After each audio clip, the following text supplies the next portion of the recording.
This is the story of a soldier who saved millions of lives by refusing to die. Marcus Sullivan walked through every deadly battle of World War I untouched. But why couldn't he be killed? How did he know which soldiers to save? And what was he really protecting humanity from? Listen to the end, because the truth about the Immortal Soldier will change everything you think you know about war, death, and destiny. Picture this. It's February 21st, 1916. The sound you're hearing isn't thunder. It's the German artillery beginning what would become the longest battle in human history. Verdun. 300 days of pure hell. But this isn't just another war story about trenches and mud. It's about a man who walked through that hell and came out the other side, again and again, until even his enemies started to whisper his name like a ghost story. Meet Sergeant Marcus Sullivan, 23 years old, farm boy from Iowa, joined the American Expeditionary Forces with dreams of adventure and glory. Like so many young men, he thought war was about heroes and medals. He had no idea he was about to become something else entirely, something that would haunt him for the rest of his days. The boys in his unit called him Iron Sullivan, but not for the reasons you might think. It wasn't because he was tough, though God knows he was. It wasn't because he never bent under pressure, though he never did. They called him Iron because bullets seemed to bounce right off him. Shells would explode inches from his head, and he'd walk away without a scratch. Machine gun nests would light up the sky around him, and somehow, impossibly, every shot would miss. At first, Marcus thought it was just luck. Hell, we all did. War is chaos, and chaos sometimes spares the strangest people for the strangest reasons. But as the weeks turned to months, as battle after battle claimed the lives of good men while Marcus walked through it all untouched, we started to wonder if something else was at play. The first time I saw it happen, I thought my eyes were playing tricks on me. We were advancing through no man's land, that twisted hellscape between the trenches where nothing lived except death and mud. The German machine gunners had us pinned down behind what was left of an old farmhouse. Men were dropping left and right, crying for their mothers, bleeding out in shell craters filled with rainwater and worse things. Marcus was about 20 yards to my left when I saw him stand up, just stood up,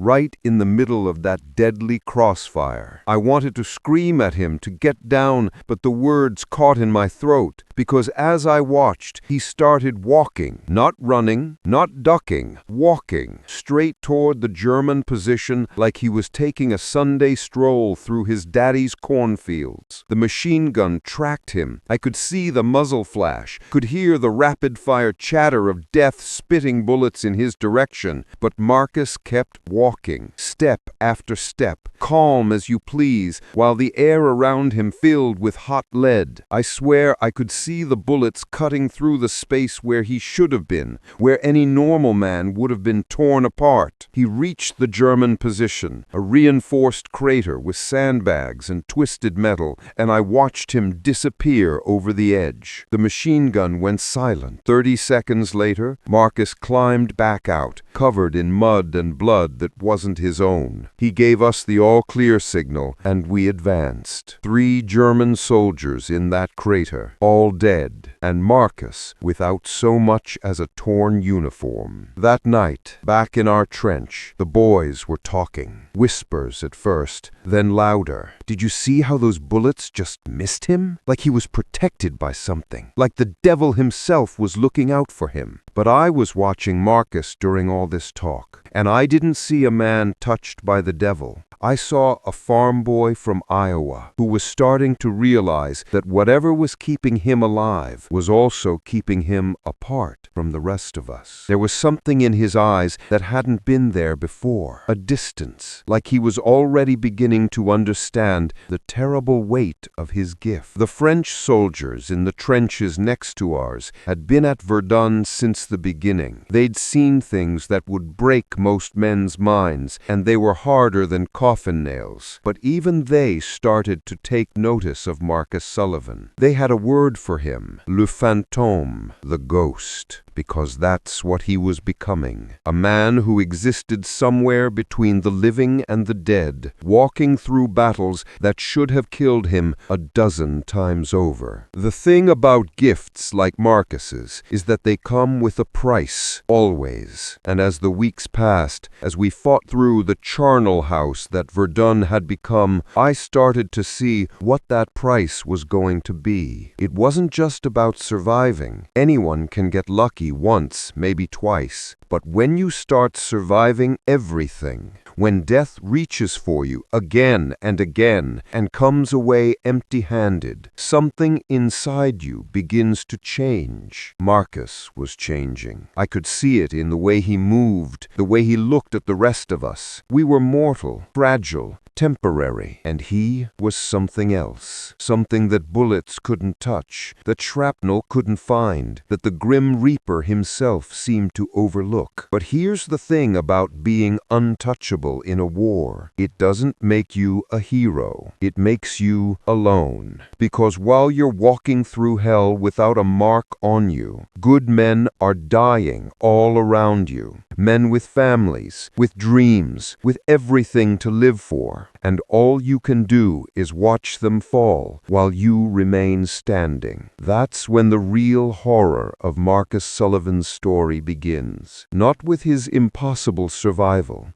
but with what that survival cost him, what it cost all of us. Because being immortal in a world of mortal men isn't a gift, it's a curse. Dancing with Death, Ice of Immortality. By the winter of 1917, Iron Sullivan had become more legend than man. But legends, I learned, are dangerous things to live with. They create expectations from your enemies, from your commanders, and worst of all, from the men who fight beside you. Men who start to believe that standing near you might keep the bullets away, that following you into battle means coming home alive. That's how myths get good soldiers killed. I remember the morning everything changed. We were dug in near Belleau Wood, waiting for orders to advance against a German stronghold that had been giving our boys hell for 3 weeks. The position was a death trap, machine gun nests covering every approach, artillery pre-sighted on the open ground, snipers in every tree that was still standing. Command had already thrown 2 companies at it, and both had been cut to pieces. But then word came down that Iron Sullivan's unit was being brought in. Suddenly, what it seemed like a suicide mission started feeling like something we might actually survive. The boys were talking about Marcus like he was some kind of guardian angel, like his presence alone could turn bullets into butterflies. Private Murphy, Irish kid from Boston, barely old enough to shave, came up to me that morning with a grin wider than the Atlantic. "Corporal, my ma always said I was born under a lucky star, but fighting alongside Iron Sullivan? That's better than luck. That's divine intervention." I tried to warn him, tried to explain that Marcus's protection, whatever it was, only extended to Marcus himself. But hope is a powerful drug in wartime, and the boys were high on the idea that they were serving with a genuine miracle. Marcus knew it too. I could see it in the way he carried himself that morning, the weight of their expectations settling on his shoulders like a lead blanket. He'd stopped trying to convince people he was just lucky. Instead, he'd retreated into himself, becoming quieter, more distant, as if he was afraid that getting too close to anyone might somehow break whatever kept him alive. The attack began at dawn. 3 companies advancing across open ground toward those German positions, with Marcus's unit leading the charge. I was with the second wave, close enough to see what happened, but far enough back to survive it. Marcus went over the top first, as always. The German machine guns opened up immediately, that familiar, deadly chatter that had become the soundtrack of our lives. But something was different this time. Maybe it was the way Marcus moved, not with his usual calm confidence, but with something that looked almost like resignation. Maybe it was the way the morning fog hung over the battlefield, creating shadows and illusions that played tricks on everyone's eyes. Or maybe it was just that Death had finally gotten tired of being cheated. The boys from Marcus's unit followed him into that hellscape, believing, truly believing, that his protection extended to them too. I watched Private Murphy charge through the machine gun fire, his rifle held high, shouting about angels and miracles. I watched Sergeant Hayes from Texas lead his squad in a flanking maneuver that should have gotten them all killed, but somehow seemed possible with Iron Sullivan drawing the enemy's attention. For the first few minutes, it looked like the legend was real. Marcus advanced through the gunfire untouched as always,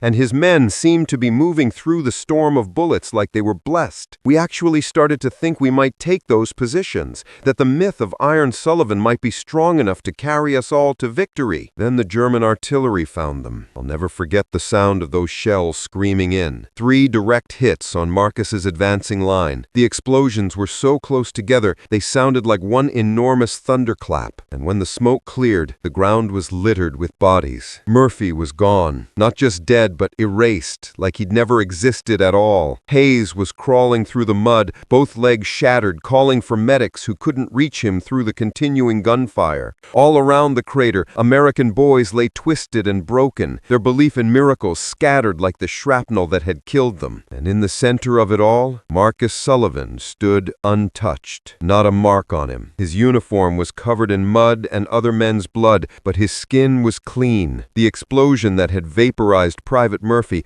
had happened close enough to Marcus that he should have been nothing but mist and memory. Instead, he stood there like a statue, staring down at the bodies of the men who had trusted in his legend. That's when I understood the true horror of what Marcus was living with. It wasn't just that he couldn't die. It was that his survival seemed to come at the cost of everyone around him. Like death was keeping a tally, and every bullet that missed Marcus found someone else instead. Every shell that failed to touch him exploded in the midst of men who had believed his protection could cover them too. The attack failed, of course. What was left of our forces retreated to the relative safety of our trenches, carrying our wounded and leaving our dead on that blood-soaked ground. But the real damage wasn't measured in casualties or lost territory. It was measured in the way the surviving soldiers looked at Marcus when he walked back through our lines. No longer like he was a guardian angel. Now they looked at him like he was cursed. That night, I found Marcus sitting alone in a shell crater about 50 yards from our main trench. He was still covered in his friend's blood, still holding his rifle, but his eyes were empty, hollow, like something essential had been scooped out of him and thrown away. "It should have been me," he said without looking up. "Murphy, Hayes, all of them. They were good men with families waiting for them. They had reasons to live. I'm just this thing that can't die while everyone else does." I sat down next to him in that crater, not caring if German snipers might see us. Sometimes there are moments when protocol doesn't matter, when the only thing that counts is sitting with someone who's carrying a burden too heavy for one person to bear. "Marcus," I said, "what happened today wasn't your fault. You didn't ask for whatever protection you have. You didn't ask those boys to follow you." He finally looked at me then, and I saw something in his eyes that chilled me more than the winter air. But I accepted it, didn't I? I let them believe. I let them think that staying close to Iron Sullivan meant staying alive. And now Murphy is dead because he thought following me was the same as being bulletproof. That was the moment Marcus Sullivan truly died, even though his body kept walking and breathing and bleeding other people's blood. A man who can't die and has nothing left to live for, that's not a soldier anymore. That's a weapon. And weapons, as any military man will tell you, are meant to be pointed at the enemy and fired without hesitation. Marcus was about to become the most deadly weapon the American Expeditionary Force had ever unleashed on the German army. But weapons don't feel guilt, and they don't mourn their targets. Marcus still could. Heroes fall. The winter of 1918 changed everything. Not just the war, though the German spring offensive was tearing through our lines like paper, but Marcus himself. The man who had once been a farm boy from Iowa was becoming something else entirely. Something that scared our own men almost as much as it terrified the Germans. After Belleau Wood, after watching good men die, believing his legend could protect them, Marcus stopped trying to save people. He started killing them instead, efficiently, methodically, without mercy. mercy or hesitation. It was like watching a machine learn to perfect the art of death. Command noticed, of course. How could they not? Marcus's kill count was becoming legendary even by wartime standards, single-handedly clearing German trenches, walking into machine gun nests, and emerging with nothing but enemy blood on his hands, taking impossible missions and completing them with the kind of cold precision that made seasoned officers uncomfortable. General Patterson called it exemplary aggression in service of the Allied cause. The rest of us called it something else entirely. We called it watching a good man's soul die while his body kept fighting. I remember the mission that truly showed us what Marcus had become. Intelligence had identified a German command post about 2 miles behind enemy lines, heavily fortified, constantly patrolled, surrounded by minefields and barbed wire, the kind of target that would normally require a full company assault with artillery support and air cover. Instead, command gave the mission to Iron Sullivan, alone. Reconnaissance and elimination, the orders read. Highest priority, no survivors. Marcus accepted the assignment without questions, without emotion, like he was being asked to deliver mail rather than walk into the heart of enemy territory and kill everyone he found there. That night, he blackened his face with mud, checked his weapons one final time, and disappeared into the darkness like he was returning home. He came back 18 hours later, carrying a satchel full of German documents and wearing the kind of expression that told you everything you needed to know about what he'd found in that command post. 23 German soldiers dead. Officers, radio operators, guards, clerks, everyone. Marcus had moved through that fortified position like the angel of death himself, silent and unstoppable. But it was what he told me afterward that really drove home how far he had fallen. They were just boys, he said, cleaning German blood from under his fingernails. Some of them couldn't have been more than 17. One kid was crying for his mother when I found him hiding in the communications bunker. Called me murderer, right before I cut his throat. He said it without emotion, like he was describing the weather. No regret, no satisfaction, no humanity at all. Just cold acknowledgement of a job completed. Marcus, I said carefully, you know you didn't have a choice, right? It was war. Kill or be killed. He looked at me with those dead eyes, and for a moment I saw something flicker there. Maybe the ghost of the man he used to be, and it was gone, replaced by that terrible emptiness. Choice? He laughed, but there was no humor in it. Corporal, I haven't had a choice since Verdun. Every morning I wake up knowing I'm going to see another sunset while better men than me feed the worms. Every mission I take knowing that bullets will miss me and find someone else instead. The only choice I have left is how many of the enemy I take with me before this war ends. That's when I realized the true horror of Marcus Sullivan's curse. It wasn't just that he couldn't die, it was that he'd stopped wanting to live. The protection that kept him breathing became a prison, trapping him in a world where survival meant watching everyone he cared about die while he remained untouched. The German army was starting to break. Their spring offensive had failed. Their supply lines were collapsing, and revolution was brewing back home. But even as they retreated, they left behind stories about der unsterbliche Soldat, the Immortal Soldier. American intelligence intercepted communications where German officers were specifically warning their men about Iron Sullivan, describing him as a demon in human form, and advising retreat rather than engagement. One captured German sergeant, a veteran of 3 years of fighting, broke down during interrogation when they showed him Marcus's photograph. He is not a man, he kept repeating in broken English. Men can die. Men can be stopped. This thing is punishment for our sins. But the Germans weren't the only ones who feared him. Our own replacement troops, fresh-faced boys straight from training camps back home, would watch Marcus with the kind of wide-eyed terror usually reserved for ghost stories. They'd heard the legends, seen the official commendations, read about Iron Sullivan in the newspapers their families sent from home. What they found was something far more disturbing than any legend. They found a hollow man who moved through combat like he was sleepwalking, who killed with the mechanical efficiency of a factory worker, who showed no more emotion when ending a human life than when cleaning his rifle. Private Collins, a kid from Nebraska, who reminded me painfully of what Marcus used to be, came to me one night shaking like a leaf. He'd been assigned to Marcus's squad for a trench raid, and what he'd witnessed had shaken him to his core. "Corporal, Iron Sullivan, he's not human anymore. We hit this German position, right? And there's this German soldier, couldn't have been older than me, surrendering with his hands up, crying and begging in German. Any normal soldier would have taken him prisoner, sent him back for interrogation." Collins paused, swallowing hard. But Sullivan just looked at him for a second, like he was deciding something. Then he pulled out his knife and the kid couldn't finish the sentence. He didn't need to. That night, I confronted Marcus about what had happened. Found him sitting in his usual spot, cleaning his weapons with that obsessive precision that had become his ritual. "Marcus, we don't kill prisoners, you know that. There are rules even in war." He looked up at me with those empty eyes, and when he spoke, his voice was flat, emotionless. "Rules are for people who expect to survive this war. Rules are for people who plan to go home and look their families in the eye and pretend they're the same person who left. I'm not going home. I'm never going home. So the rules don't apply to me anymore." "That's not true," I said, though I wasn't sure I believed it myself. "This war will end eventually. You'll go back to Iowa, back to your family's farm." "And tell them what? Tell them about the boys who died because they believed my legend? Tell them about the German kids I murdered in their sleep? Tell them about how I became something that kills without thinking, without feeling, without caring?" He stood up then, towering over me in the darkness of the trench, and for the first time since I'd known him, I was genuinely afraid of Marcus Sullivan. "I'm not going home, Corporal, because there's no home for something like me. There's no place in the world for a man who can't die but has nothing left to live for. So I'm going to stay right here, in this war, killing Germans until either this curse breaks or the war ends. And if the war ends first, then I'll find another war, because this is all I am now. This is all I'll ever be." That's when I realized that Iron Sullivan, the legendary soldier who couldn't be killed, was already dead. What walked around wearing his face was something else entirely, something that the war had created and that would consume everything in its path until there was nothing left but blood and silence. The most dangerous enemy isn't the one who wants to kill you. It's the one who has nothing left to lose. Final stand. November 11th, 1918. Armistice Day. The war to end all wars was finally over, and across the Western Front, soldiers on both sides were laying down their weapons, emerging from their trenches, and trying to remember what peace felt like. Church bells were ringing in distant villages. Men were crying with relief, and the guns that had thundered for 4 long years finally fell silent. Everyone was celebrating, except Marcus Sullivan. I found him that morning, sitting in the same shell crater where he'd spent most nights, staring out across no man's land, like he was waiting for something that would never come. The armistice had been signed at 5 a.m., but Marcus was still in full battle gear, his rifle loaded and ready, his eyes scanning the horizon for enemies that were no longer enemies. "It's over, Marcus," I said, settling down beside him. "The fighting's done. We're going home." He didn't look at me when he answered. "No, Corporal, you're going home. I told you before, there's no home for something like me." That's when he told me the truth, the real truth, about what had been keeping Iron Sullivan alive all these months, all these battles, all these impossible survivals. And it wasn't what any of us had thought. "You want to know why the bullets never found me?" Marcus asked, his voice barely above a whisper. "It wasn't luck. It wasn't divine protection. It wasn't some curse or blessing or miracle." He finally looked at me then, and I saw something in his eyes that I'd never seen before. Not emptiness. That had been there for months. This was something worse. This was knowledge. Terrible, soul-crushing knowledge. It was choice, Corporal.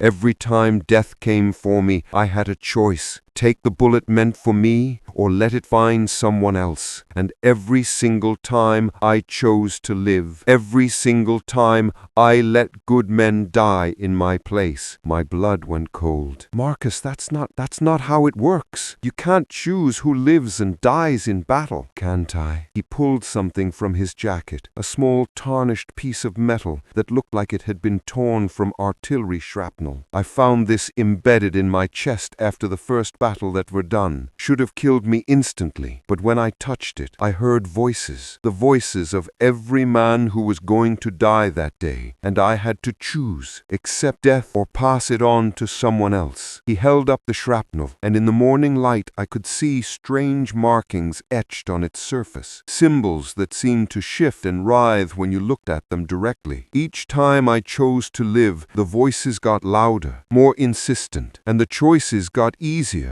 Murphy, at Belleau Wood, I could have taken that artillery shell, could have saved him and 20 other good men, but I chose to live, and they chose to die for me. I wanted to tell him he was wrong, that he was suffering from shell shock, that what he was describing was impossible. But I'd seen too much in this war to dismiss anything as impossible anymore. I'd watched Marcus walk through machine gun fire untouched. I'd seen him survive explosions that vaporized everyone around him. I'd witnessed his impossible luck, battle after battle. Maybe it hadn't been luck at all. The voices are still there, Marcus continued, pressing that shrapnel against his temple. Even now, with the war over, they're whispering, telling me about all the death that's coming, all the people who are going to die in car accidents, in disease outbreaks, in the next war that's already brewing somewhere in the world. And they're offering me the same choice: live forever by letting others die, or finally pay the price I've been avoiding. That's when I understood what Marcus was planning, why he was still armed, still battle-ready, still sitting in this crater like he was waiting for one final mission. Marcus, no, whatever you're thinking of doing, I'm thinking of doing what I should have done at Verdun, he said, standing up and shouldering his rifle. He started walking toward the German lines, former German lines, I corrected myself, though old habits die hard. The soldiers over there were packing up their equipment, preparing for the long march home to a Germany that was falling apart. They were beaten, demoralized, ready to put this nightmare behind them. They weren't expecting Iron Sullivan to come calling. "Marcus," I shouted, scrambling to my feet. "The war's over. Those men aren't your enemies anymore." He turned back to me one last time, and I saw something in his face that I'd never seen since those early days at Verdun. He looked young again, scared, human. "They were never my enemies, Corporal. My enemy was always the choice itself, the choice to live while others died, the choice to survive by passing death along to someone else. Today, I'm finally going to face that enemy." He walked into the German position with the same calm confidence he'd shown in every battle, but this time was different. This time, he wasn't trying to survive, he was trying to die. But death, it seemed, wasn't ready to take him yet. The Germans saw him coming and raised their weapons, not to kill, but to defend themselves. A few warning shots were fired, but they went wide, missing Marcus by inches as always.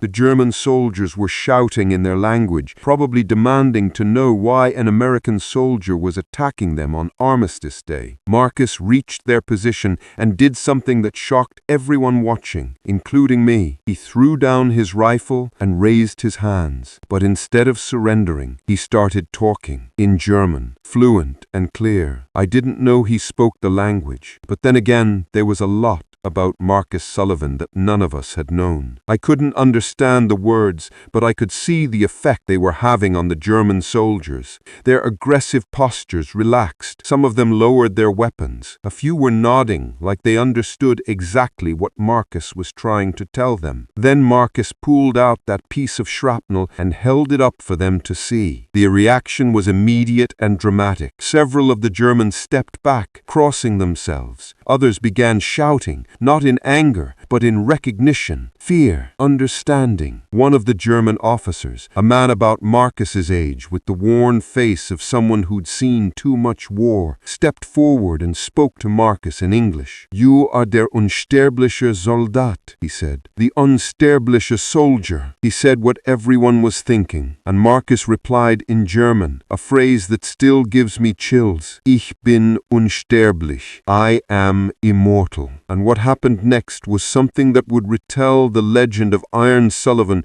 for decades to come. Marcus knelt in the mud of that German trench, surrounded by enemy soldiers who should have killed him or captured him. And he confessed, not to war crimes or military secrets, but to something far more personal. He told them about every choice he had made, every bullet he had redirected, every death he had avoided by passing it on to someone else. And he named names, German names, soldiers these men might have known, might have served with, might have mourned. And as he spoke, something extraordinary happened. The German soldiers began to forgive him, not because what he had done was right, it wasn't, but because they recognized the weight he'd been carrying, the impossible burden of surviving while everyone around you dies. One by one, they stepped forward and placed their hands on Marcus's shoulders, speaking words of absolution in German, offering him something he had been seeking for 2 years, the peace that comes with acceptance of consequences. Finally, Marcus pressed that piece of shrapnel against his chest, directly over his heart. He said, "I choose death. I choose to pay the price I've been avoiding.